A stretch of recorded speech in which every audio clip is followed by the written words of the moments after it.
नमस्कार मेरे प्यारे दोस्तों, मैं वैभव एक बार फिर से आप सबका का स्वागत करता हूं आपके अपने ऑनलाइन प्लेटफॉर्म पर। आप सभी मेरे भाई बहनों का बहुत बहुत स्वागत है। जल्दी से सारे लोग आ जाइए, फिर आज के सेशन की लोग शुरुआत करेंगे और हिस्ट्री के बहुत ही महत्वपूर्ण वाले प्रश्नों को हम लोग डिस्कस करने वाले हैं, जो कि आपके एग्जाम के लिए काफी इंपॉर्टेंट हो सकते हैं। तो जितने मेरे भाई बहन जुड़ते चल रहे हैं, आप सभी लोगों से निवेदन करूंगा कि सेशन को आप सभी लोग लाइक कीजिएगा, शेयर कीजिएगा। चैनल पर पहली बार आए तो चैनल को सब्सक्राइब जरूर करिएगा और टेलीग्राम से नहीं जुड़े हैं तो टेलीग्राम से जरूर जुड़ाइएगा, जहां पर आपको क्लास की नोटिफिकेशन और बहुत सारी इंपॉर्टेंट पीडीएफ और बहुत सारी इंपॉर्टेंट अपडेट्स मिलती रहती हैं। तो उम्मीद है आप लोगों ने सेशन को लाइक कर दिया होगा, शेयर कर दिया होगा, चैनल पर पहली बार होंगे तो सब्सक्राइब कर दिया होगा। तो चलिए शुरू करते हैं इसी के साथ आज की क्लास को। और पहला प्रश्न आपके सामने दिख रहा है। पहले प्रश्न का आंसर करेंगे, नालंदा विश्वविद्यालय को नष्ट करने वाला मुस्लिम शासक कौन था।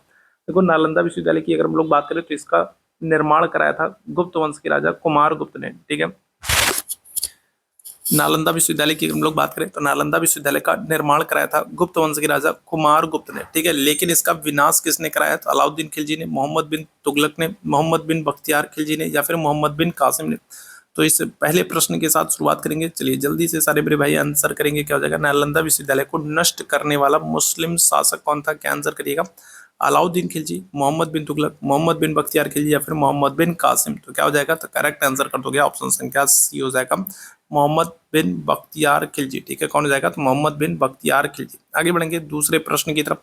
चंद्रगुप्त मौर्य के दरबार में भेजा गया यूनानी राजदूत कौन था? दूसरा प्रश्न आपके सामने है, चंद्रगुप्त मौर्य के दरबार में भेजा गया यूनानी राजदूत कौन था? कौटिल्य था, सेल्यूकस निकेटर था, मेगस्थनी था, या फिर जस्टिन था। चंद्रगुप्त मौर्य के दरबार में भेजा गया यूनानी राजदूत कौन था? दूसरा प्रश्न आपके सामने है। चलिए जल्दी से बताएंगे क्या हो जाएगा। चंद्रगुप्त मौर्य के दरबार में भेजा गया यूनानी राजदूत कौन था? कौटिल्य था, सेल्यूकस निकेटर था, मेगस्थनी था, या फिर जस्टिन था। तो क्या आंसर हो जाएगा? तो ऑप्शन संख्या सी आंसर कर दोगे, मेगास्थनीज था। और मेगास्थनीज की पुस्तक का नाम क्या है? तो इंडिका। तो ऑप्शन संख्या सी बिल्कुल करेक्ट हो जाएगा। आगे बढ़ेंगे अगले प्रश्न की तरफ। रामायण का अनुवाद फारसी भाषा में किसने किया है? अबुल फजल ने, बदायूनी ने, अब्दुल लतीफ ने, या फिर ईसर दास ने। 32वें प्रश्न का आंसर करेंगे सभी मेरे भाई बहन, बताएंगे क्या हो जाएगा। तो रामायण का अनुवाद फारसी में किसने किया है? तो अबुल फजल ने किया है, बदायूनी ने किया है, अब्दुल लतीफ ने किया है, या फिर ईसर दास ने किया। ऑप्शन क्या हो जाएगा? तो ऑप्शन संख्या बी बिल्कुल करेक्ट हो जाएगा, बदायूनी ने किया है। अकबर के समय में बदायूनी ने रामायण का फारसी भाषा में अनुवाद किया। ऑप्शन संख्या बी बिल्कुल करेक्ट है। अगला प्रश्न आपके सामने है, निम्न ब्रिटिश व्यक्तियों में से किसने स्वीकार किया कि 1857 का विद्रोह एक राष्ट्रीय विद्रोह था? Lord Dalhousie, Lord Canning, Lord Ellenborough, या फिर डिज़रायली। तो बताएगा क्या हो जाएगा। तो निम्नलिखित व्यक्तियों में से कौन ऐसा अंग्रेज है, कौन सा एक ऐसा ब्रिटिश व्यक्ति है जिसने 1857 के विद्रोह को एक राष्ट्रीय विद्रोह की संज्ञा दी है? तो लॉर्ड डलहौजी है, लॉर्ड कैनिंग है, लॉर्ड एलनबरो है, या फिर डिज़रायली है। तो क्या हो जाएगा? तो करेक्ट आंसर कर दोगे ऑप्शन संख्या डी हो जाएगा, डिज़रायली हो जाएंगे। ठीक है, किसने? तो डिज़रायली हो जाएंगे। इन्होंने 1857 के विद्रोह को एक राष्ट्रीय विद्रोह माना है। आगे बढ़ेंगे अगले प्रश्न की तरफ। चित्रकारी किसके शासनकाल के दौरान अपने उच्चतम स्तर पर पहुंची थी? चित्रकारी किसके शासनकाल के दौरान अपने उच्चतम स्तर पर पहुंची थी? अकबर, औरंगजेब, जहांगीर, शाहजहां। बताइएगा क्या हो जाएगा। तो चित्रकारी किसके शासनकाल के दौरान अपने उच्चतम स्तर पर पहुंच गई थी? अकबर, औरंगजेब, जहांगीर, या फिर शाहजहां। तो इस प्रश्न का आंसर करिएगा। चित्रकारी किसके शासनकाल के दौरान अपने उच्चतम स्तर पर पहुंच गई थी? तो आंसर कर देंगे ऑप्शन संख्या सी हो जाएगा, जहांगीर। जहांगीर के समय में चित्रकला अपने चरम पर थी और चित्रकला का स्वर्ण युग कहा जाता है जहांगीर के समय को। आगे बढ़ेंगे। सांप्रदायिक निर्वाचन वर्ग भारत में पहली बार किस वर्ष में आरंभ किया गया? सांप्रदायिक निर्वाचन प्रणाली की बात करें तो सांप्रदायिक निर्वाचन प्रणाली की शुरुआत भारत में पहली बार कब हो रही है? सांप्रदायिक निर्वाचन प्रणाली की शुरुआत भारत में पहली बार किस वर्ष हो रही है? 1919 में, 1935 में, 1906 में, या फिर 1909 में। तो पहले इस प्रश्न का आंसर करिएगा क्या हो जाएगा। सांप्रदायिक निर्वाचन वर्ग भारत में पहली बार किस वर्ष से आरंभ किया गया? तो ऑप्शन संख्या डी आंसर कर दोगे, 1909 में मार्ले मिंटो एक्ट आएगा और इसी एक्ट के द्वारा भारत में पहली बार सांप्रदायिक निर्वाचन प्रणाली की शुरुआत होगी, जिसके तहत मुस्लिमों के लिए पृथक निर्वाचन व्यवस्था की जाएगी। ऑप्शन संख्या डी बिल्कुल करेक्ट हो जाएगा। ठीक है, आगे बढ़ेंगे अगले प्रश्न की तरफ। हेनसांग किसके शासनकाल के दौरान भारत आया था? जितने मेरे भाई बहन बाद में जुड़ रहे हैं, आप सभी लोगों से निवेदन करूंगा कि सेशन को लाइक जरूर कीजिएगा, शेयर जरूर कीजिएगा, चैनल पर पहली बार होंगे तो सब्सक्राइब जरूर कर लीजिएगा। बताइए इस प्रश्न का आंसर क्या हो जाएगा। हेनसांग किसके शासनकाल के दौरान भारत आया था? चंद्रगुप्त प्रथम, चंद्रगुप्त द्वितीय, हर्षवर्धन, या फिर रुद्रदामन, तो क्या हो जाएगा? तो इस प्रश्न का आंसर करेंगे हेनसांग किसके शासनकाल के दौरान भारत आ रहा था? आप आंसर कर दोगे हर्षवर्धन के समय में, ठीक है, किसके समय में? हर्षवर्धन के समय। आगे बढ़ेंगे, वेदों की ओर लौटो का आह्वान किसने किया? तो बताइएगा कौन है जिसने वेदों की ओर लौटो का आह्वान किया है? स्वामी विवेकानंद, दयानंद सरस्वती, अरविंदो घोष, राजा राम मोहन राय। तो बताइएगा क्या हो जाएगा? तो वापस वेदों की ओर लौटो का आह्वान किसने किया? स्वामी विवेकानंद, दयानंद सरस्वती, अरविंद घोष या फिर राजा राम मोहन राय। आंसर कर देंगे ऑप्शन संख्या बी हो जाएगा, स्वामी दयानंद सरस्वती। ऑप्शन संख्या बी बिल्कुल करेक्ट है। ऑल इंडिया मुस्लिम लीग की स्थापना किसने की? मौलाना अहमद अली, मोहम्मद अली जिन्ना, आगा खां या फिर हकीम अजमल खां। देखो, मुस्लिम लीग की स्थापना हो रही है 1906 में, और इसकी स्थापना किया था किसने? इसकी स्थापना की थी सलीमुल्लाह खान ने 1906 में। अगर हम लोग बात करेंगे तो ढाका में 1906 में ढाका में मुस्लिम लीग की स्थापना हुई थी, और स्थापना की थी किसने? मोहम्मद सलीमुल्लाह खान ने, ठीक है, किसने? तो सलीमुल्लाह खान ने। लेकिन क्योंकि अब सलीमुल्लाह खान ऑप्शन में नहीं है, तो फिर हम आंसर करेंगे किसको? आगा खां को, याद रखिएगा, ठीक है। तो सलीमुल्लाह खान ने स्थापना की थी, लेकिन अगर सलीमुल्लाह खान ऑप्शन में नहीं है तो फिर हम आगा खां को आंसर करेंगे। ऑल इंडिया मुस्लिम लीग की स्थापना 1906 में ढाका में हो रही है, और इसकी स्थापना सलीमुल्लाह खां और आगा खान ने की थी। भारत में मुगल साम्राज्य के संस्थापक कौन है? तो बाबर है, हुमायूं है, अलाउद्दीन खिलजी है, अकबर है। तो मुगल साम्राज्य के संस्थापक क्या आंसर कर दोगे? तो ऑप्शन संख्या आपका ए हो जाएगा, बाबर है, ठीक है। मुगल साम्राज्य की स्थापना कौन कर रहे हैं? तो बाबर कर रहे हैं। कौन से? तो 1526 में पानीपत का युद्ध हो रहा है। पानीपत का युद्ध जीतने के बाद इन्होंने भारत में मुगल साम्राज्य की स्थापना की थी, ठीक है। आगे बढ़ेंगे, खजुराहो में पाए गए ऐतिहासिक स्मारक किस काल के हैं? चंदेल काल के, पाल काल के, चोल काल के या फिर पल्लव काल के। खजुराहो, खजुराहो कहाँ पर है? तो ये आपको मध्य प्रदेश में देखने को मिलेगा। खजुराहो आपको कहाँ पर? तो ये मध्य प्रदेश में देखने को मिलेगा। और खजुराहो में पाए गए ऐतिहासिक स्मारक किस काल के हैं? चंदेल, पाल, चोल, पल्लव। क्या आंसर करेंगे? तो आंसर कर देंगे ऑप्शन संख्या ए हो जाएगा, चंदेल राजाओं, ठीक है।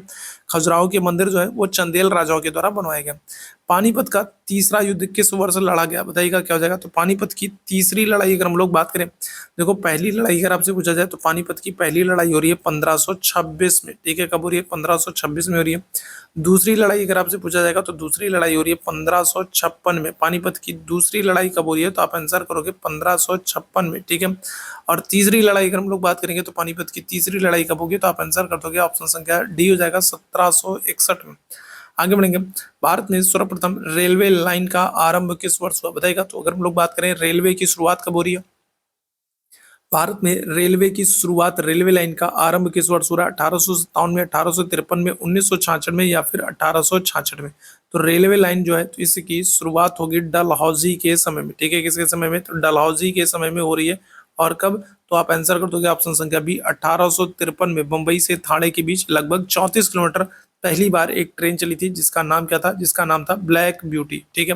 आगे बढ़ेंगे, अंग्रेजों के द्वारा निम्न में से किसे बंदी नहीं बनाया जा सका? बताइएगा तो कौन है जिसको अंग्रेजों के द्वारा बंदी नहीं बनाया जा सका था? मंगल पांडे, नाना साहब, तात्या टोपे या फिर कुंवर सिंह। तो बताएंगे इस प्रश्न का आंसर, 43वें प्रश्न का आंसर करेंगे, क्या हो जाएगा करेक्ट आंसर?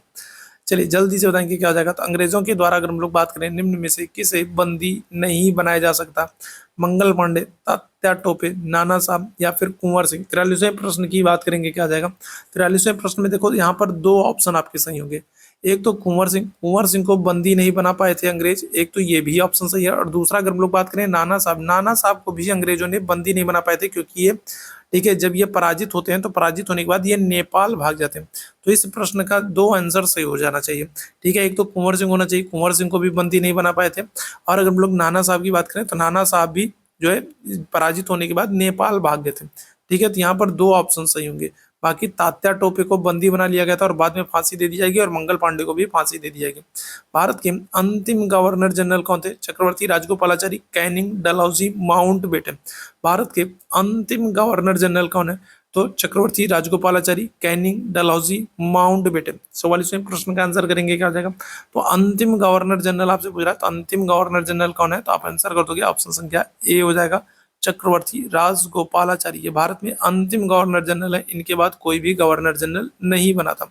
अभिनव भारत के संस्थापक कौन है? बताइएगा। तो अभिनव भारत की हम लोग बात करें तो अभिनव भारत की जो स्थापना है वो हो रही है 1904 में। अभिनव भारत की स्थापना कब हो रही है? तो आप आंसर करोगे 1904 में अभिनव भारत की स्थापना हो रही है।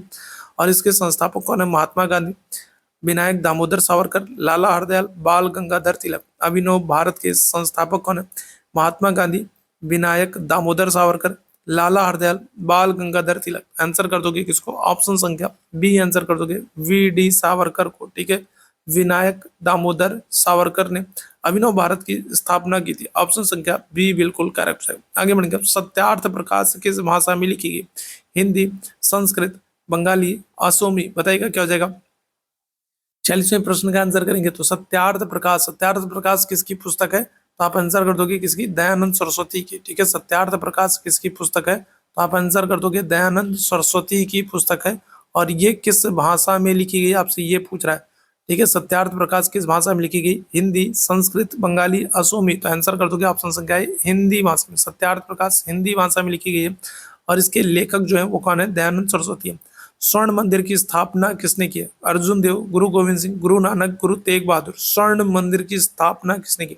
बताइएगा क्या जाएगा? तो स्वर्ण मंदिर की स्थापना किसने की है? गुरु अर्जुन देव ने, गुरु गोविंद सिंह ने, गुरु नानक ने, या फिर गुरु तेग बहादुर ने स्वर्ण मंदिर की स्थापना। आंसर क्या कर देंगे? तो ऑप्शन संख्या ए हो जाएगा, गुरु अर्जुन देव ने। ठीक है, किसने?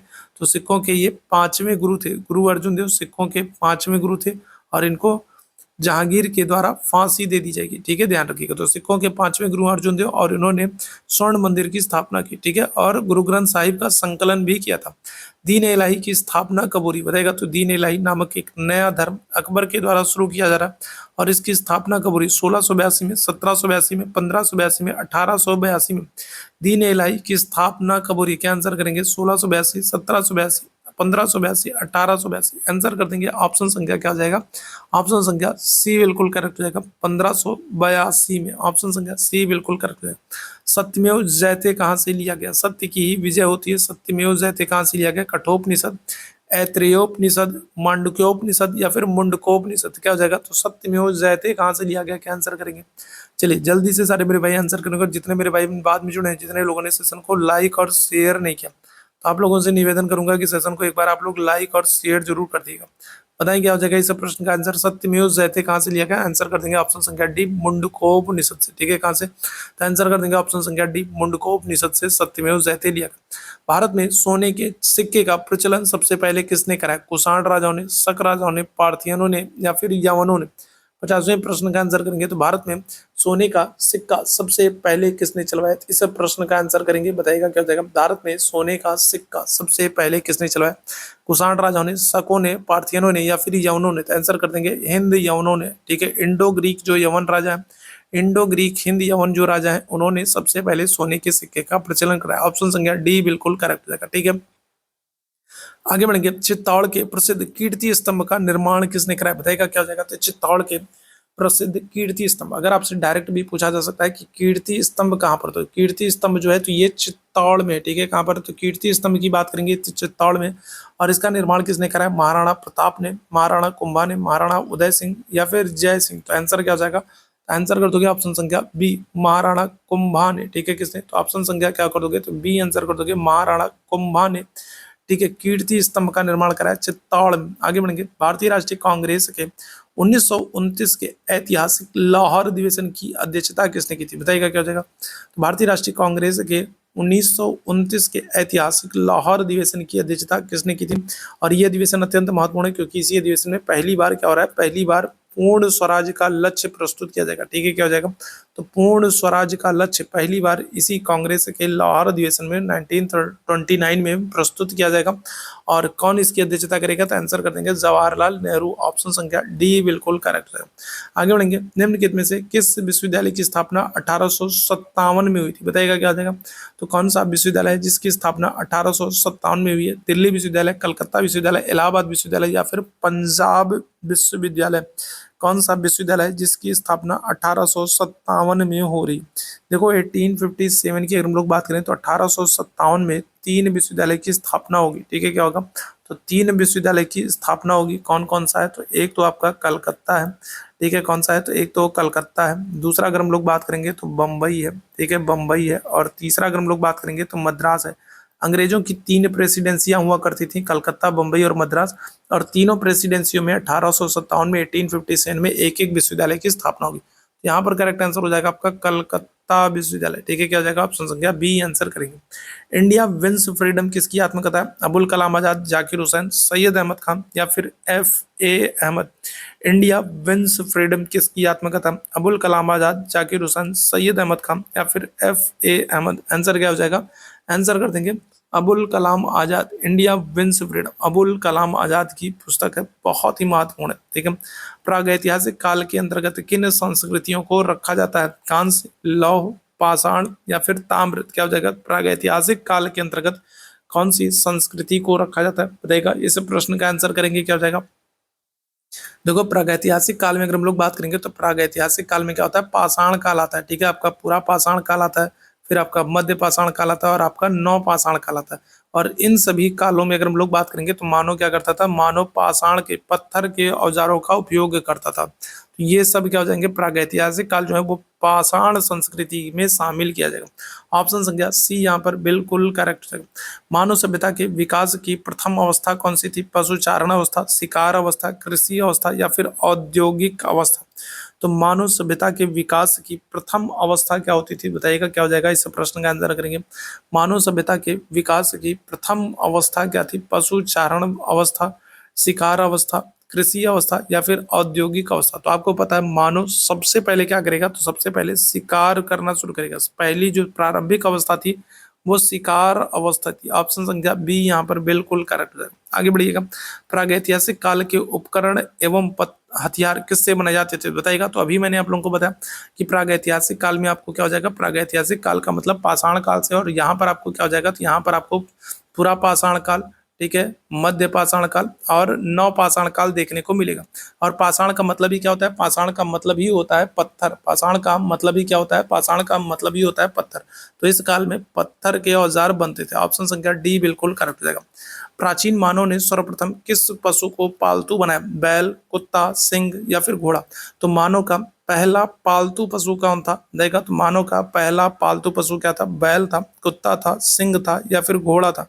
आंसर क्या हो जाएगा? तो ऑप्शन संख्या बी आंसर कर दोगे। मानव का पहला पालतू पशु जो है वो कुत्ता था। ऑप्शन संख्या बी बिल्कुल करेक्ट है। आगे बढ़ेंगे। मानव ने आग का प्रयोग सर्वप्रथम किस काल में किया? 59वें प्रश्न का आंसर करेंगे। तो मानव ने आग का प्रयोग सर्वप्रथम किस युग में किया? नव पाषाण युग, ताम्र पाषाण युग, मध्य पाषाण युग या फिर धातु युग। मानव ने आग की खोज या फिर कहें आग का उपयोग, आप आग का प्रयोग सबसे पहले किस काल में किया है? नव पाषाण युग, ताम्र पाषाण युग, मध्य पाषाण युग या फिर धातु युग। आंसर कर देंगे ऑप्शन संख्या ए हो जाएगा नव पाषाण युग में। ठीक है, नव पाषाण युग में। आगे बढ़ेंगे। मानव ने कृषि कार्य को किस युग से प्रारंभ किया? अगर हम लोग बात करें प्राचीन मानव की, तो मानव ने कृषि कार्य को किस युग से आरंभ किया? पूरा पाषाण युग से, मध्य पाषाण युग से, नव पाषाण युग से या फिर धातु युग से, बताइएगा। 60वें प्रश्न का आंसर करेंगे। मानव ने कृषि कार्य को किस युग से आरंभ किया है? पूरा पाषाण युग, मध्य पाषाण युग, नव पाषाण युग या फिर धातु युग। 60वें प्रश्न का करेक्ट आंसर क्या हो जाएगा? तो आंसर कर देंगे ऑप्शन संख्या सी हो जाएगा। नव पाषाण युग से मानव ने कृषि की शुरुआत की है। और कृषि के जो प्राचीनतम प्रमाण है वो आपको कहाँ पर? तो मेहणगढ़ से मिलते हैं। ठीक है, आगे बढ़ेंगे। मानव के द्वारा सर्वप्रथम किस धातु का प्रयोग किया गया, बताइए क्या हो जाएगा? तो अगर हम लोग बात करें मानव के द्वारा सर्वप्रथम कौन सी धातु का प्रयोग किया गया? कांसा, तांबा, लोहा, चांदी। तो क्या हो जाएगा? मानव के द्वारा सर्वप्रथम सबसे पहले किस धातु का प्रयोग किया गया है? कांसा, तांबा, लोहा, चांदी। क्या हो जाएगा? करेक्ट आंसर कर देंगे ऑप्शन संख्या बी, तांबा। ठीक है, क्या हो जाएगा? तो ऑप्शन संख्या बी आंसर कर देंगे, तांबा। आगे बढ़ेंगे। मानव ने सर्वप्रथम किस फसल का उपयोग सबसे पहले किया? मानव के द्वारा सबसे पहले किस फसल का उपयोग किया गया? जौ का, चावल का, गेहूं का, कपास का। मानव ने सबसे पहले कौन सी फसल का उपयोग किया है? जौ है, चावल है, गेहूं है, कपास है। जल्दी से सारे मेरे भाई आंसर करेंगे, क्या आ जाएगा? तो आंसर कर दोगे जौ। ठीक है, जौ। ठीक है, और जौ के लिए कौन सा शब्द हमको मिलता है? तो जौ के लिए हमको यौ शब्द मिलता है। ठीक है, क्या हो जाएगा? तो जौ के लिए हमको यौ शब्द मिलता है। नव पाषाण युग में चावल की खेती के प्राचीनतम साक्ष्य कहाँ से मिलते हैं, बताएगा। तो अभी मैंने आप लोगों को बताया था नव पाषाण युग में चावल की खेती के प्राचीनतम साक्ष्य कहाँ से मिल रहे हैं? मेहरगढ़ से, कोल्डियावा से, बुरजोहोम से या फिर दायमाबाद से। क्या हो जाएगा? तो करेक्ट आंसर कर दोगे कहाँ से, तो बताइएगा। तो अगर हम लोग बात करें नव पाषाण युग में चावल की खेती के प्राचीनतम, ठीक है, अच्छा देखो, खेती के अगर आपसे प्राचीनतम प्रमाण पूछे, अगर आपसे खेती के प्राचीनतम प्रमाण पूछे तो आप कहोगे मेहरगढ़, ठीक है। लेकिन अगर आपसे चावल की खेती की पूछ ले, ठीक है, अगर आपसे क्या कर ले, अगर आपसे चावल की खेती के प्राचीनतम प्रमाण पूछ ले तो आप आंसर करोगे कोल्डी हवा। और ये कोल्डी हवा कहाँ पर है, तो ये उत्तर प्रदेश में इलाहाबाद में, ठीक है। कहाँ पर, उत्तर प्रदेश के प्रयागराज इलाहाबाद के पास है कोल्डी हवा। तो चावल की खेती अगर आपसे पूछा जाए तो चावल की खेती के प्राचीनतम प्रमाण आपको कोल्डी हवा से, ठीक है। आपसे सिर्फ खेती कहा जाए तो खेती क्या करोगे, तो आप कहोगे मेहरगढ़। लेकिन चावल की खेती कहे तो कोल्डी हवा। सिंधु घाटी सभ्यता किस काल की सभ्यता है, पुरापाषाण काल, लौह काल, कांस्य काल, महापाषाण काल। तो सिंधु घाटी सभ्यता किस काल की मानी जाती है, पुरापाषाण काल की, लौह काल की, कांस्य काल की, या फिर महापाषाण काल की। क्या हो जाएगा, सिंधु घाटी सभ्यता को किस काल की सभ्यता मानते हैं, पुरापाषाण काल, लौह काल, कांस्य काल, महापाषाण काल। तो क्या हो जाएगा, तो सिंधु घाटी सभ्यता जो है तो ये किस काल की है, तो आप आंसर कर दोगे ऑप्शन संख्या सी, कांस्य काल की। क्यों, क्योंकि इसी काल में मानव ने सबसे पहले कांसे का प्रयोग किया। तो सिंधु घाटी सभ्यता को कांस्य युगीन सभ्यता भी कहा जाता है।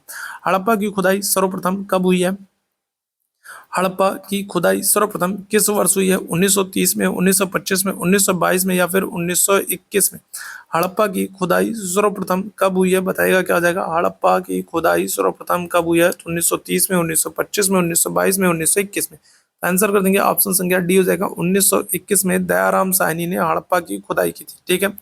आगे बढ़ेंगे, निम्न में से किस स्थल को मृतकों का टीला कहा जाता है, हड़प्पा, धौलावीरा, मोहनजोदड़ो, कालीबंगा। कौन सा स्थल है जिसको माउंट ऑफ द डेड कहा जाता है, मृतकों का टीला कहा जाता है, बताइएगा क्या हो जाएगा। तो कौन सा स्थल है जिसको माउंट ऑफ द डेड, मृतकों का टीला कहा जाता है, हड़प्पा, धौलावीरा, मोहनजोदड़ो, कालीबंगा। आंसर कर देंगे ऑप्शन संख्या सी हो जाएगा मोहनजोदड़ो। ऑप्शन संख्या सी बिल्कुल करेक्ट है। मोहनजोदड़ो के टीले को खोजने का श्रेय किसे प्राप्त है, राकल दास बनर्जी को, दयाराम साहनी को, जॉन मार्शल को, या फिर माधव स्वरूप वत्स को। 67वें प्रश्न का आंसर करेंगे, क्या हो जाएगा, तो मोहनजोदड़ो, मोहनजोदड़ो की खोज कब हो रही है, तो आप आंसर करोगे 1922 में। और मोहनजोदड़ो के टीले की खोज करने का श्रेय किसको जाता है, राकल दास बनर्जी, दयाराम साहनी, जॉन मार्शल, माधव स्वरूप वत्स। आंसर कर देंगे राकल दास बनर्जी। ऑप्शन संख्या ए यहाँ पर बिल्कुल करेक्ट हो जाएगा। आगे बढ़ेंगे, हड़प्पा सभ्यता में विशाल स्नानागार साक्ष्य कहाँ से प्राप्त हुआ, ठीक है। हड़प्पा सभ्यता में अगर हम लोग बात करें तो विशाल स्नानागार हमको कहाँ से प्राप्त हुआ, ये आपसे प्रश्न पूछ रहा है, बताएगा। हड़प्पा सभ्यता में विशाल स्नानागार तो ये कहाँ से मिल रहा है, हड़प्पा से, मोहनजोदड़ो से, लोथल से, धौलावीरा से, बताइएगा। हड़प्पा सभ्यता में विशाल स्नानागार साक्ष्य कहाँ से प्राप्त हो रहा है, आंसर क्या कर देंगे ऑप्शन संख्या बी, मोहनजोदड़ो से विशाल स्नानागार हमको प्राप्त हो रहा है, ठीक है। निम्न में से कौन सा युग्म सही सुमेलित नहीं है, एक तरफ आपको सिंधु घाटी सभ्यता के कुछ प्रमुख नगरों के नाम दिए गए और दूसरी तरफ उनकी नदियों के नाम दिए गए, जिस नदियों के किनारे वो सारे शहर स्थित हैं। आपको बताना है कौन सा सही सुमेलित नहीं है, एक तरफ आपको सिंधु घाटी सभ्यता के कुछ नगरों के नाम दिए गए और दूसरी तरफ नदियों के नाम दिए गए। आपको बताना है कौन सा सही सुमेलित नहीं है। चलिए जल्दी से सारे मेरे भाई आंसर करेंगे। और जितने मेरे भाई बहन बाद में जुड़े हैं, जितने लोगों ने सेशन को लाइक और शेयर नहीं किया, आप लोगों से निवेदन करूंगा सेशन को लाइक और शेयर जरूर कीजिएगा। तो हड़प्पा जो है ये रावी नदी के किनारे बिल्कुल सही है, मोहनजोदड़ो सिंधु नदी के किनारे बिल्कुल सही, कालीबंगा घग्गर नदी किनारे ये भी बिल्कुल सही है। लोथल अगर हम लोग बात करेंगे तो लोथल सतलज नदी के किनारे नहीं, बल्कि कौन सी, बल्कि भोगवा नदी के किनारे। लोथल कौन सी नदी किनारे है, तो लोथल भोगवा नदी के किनारे, याद रखिएगा। तो ऑप्शन संख्या डी हमारा गलत है और यही हमें को बताना था, ठीक है। आगे बढ़ेंगे, सिंधु घाटी सभ्यता में गोदीवाड़ा के साक्ष्य कहाँ से मिलते हैं, गोदीवाड़ा मतलब क्या होगा, तो गोदीवाड़ा का मतलब होगा डॉकयार्ड से, जिसको आप क्या कहोगे, जिसको आप बंदरगाह भी कहते हो। गोदीवाड़ा का मतलब डॉकयार्ड या फिर कहेंगे बंदरगाह या फिर कहेंगे पत्तन से, समुद्री पत्तन से। तो बताइएगा बंदरगाह, गोदीवाड़ा, डॉकयार्ड के साक्ष्य कहाँ से मिल रहे हैं, धौलावीरा, लोथल, सुरकोटडा या फिर चनहुदड़ो। क्या आंसर हो जाएगा, आंसर कर देंगे ऑप्शन संख्या बी हो जाएगा लोथल से। लोथल से हमको गोदीवाड़ा बंदरगाह के साक्ष्य मिलते हैं।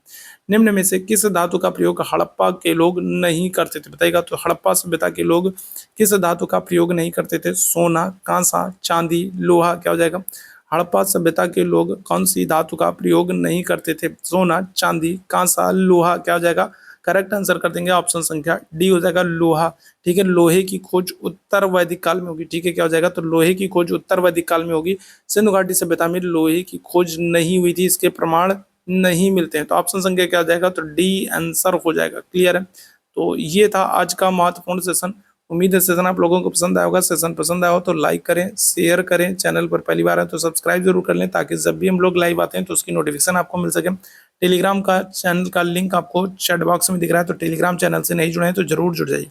तो अभी के लिए हम लोग बस इतना ही करेंगे। Thank you so much. आपसे भी मेरे भाई बहनों को मेरे साथ जुड़ने के लिए, जाने से पहले लाइक और शेयर करके जाइएगा। Thank you so much.